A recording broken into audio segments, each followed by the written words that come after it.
ሶሻል ሚዲያ ላይ ራሳችንን ማስጣት እናቁም። ሰርጎቻችን፣ ፕሮግራሞቻችን፣ ሁለመናችንን አደባባይ አናውጣ። እንሰትረው። ላይክ፣ ኮሜንት፣ ጭብጨባ ስታምር አቤት ሰርግ አቤት ለመባል አናውጣው።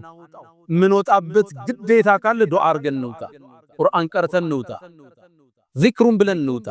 አሊያ ተጠቂዎች ነው ማለት። ሶሻል ሚዲያውን ተመልከቱት።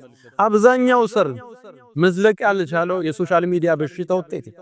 ሰርጉ ይጨበጨብለታል፣ አይቀጥልም። ከቀጠለም ጤናማ አይደለም ጋብቻው። ኢትዮጵያ ውስጥ አሁን የፍች ሬቱ 25% ደርሷል አይደል? ከተጋባው ውስጥ ከአራቱ ሰው አንዱ ይፋታል የሚያሳየው ዳታ የ2025። ከቀጠለም ጤናማ አይደለም። አይን በልቶታል ሰርጉ። ትዳሩ አይን አግኝቶታል። ተጠቅቷል ቀድ ከሶሻል ሚዲያ ራሳችን እንገድበው። በጣም ለቅርብ አላም ለምታምናቸው ሰው ካልሆነ ሐጃን ሁሉ አትናገር። ነብዩ አለይሂ ሰላቱ ወሰላም استعينوا في قضاء الحوائج بالكتمان። ሐጃዎቻችሁ ጥግ እስኪደርስ ደብቁት፣ ለሁሉ ሰው አታውሩ። አንዳንዱ ገና ያሰበውን ሁሉ ሚዲያ ላይ ቀርቦ ያወራል። ደሞ እንዲያቀደናል ይሄ ይበላ።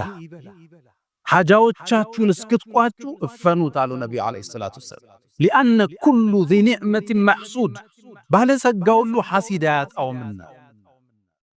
አጀንዳዎቻችን ወደ ፍሬ እስኪመጡ አንተ ጋይከው ባለቤት ጋይከር በጣም ይቀርብ ወዳጆች ዱዓ የሚያረጉልህ ሸኾች ኡስታዝ ላንተ ኸይርን የሚሹት ማዓለ ብቻ ቆይ ውጤቴ ሐልኔ እናገር ስጨርስ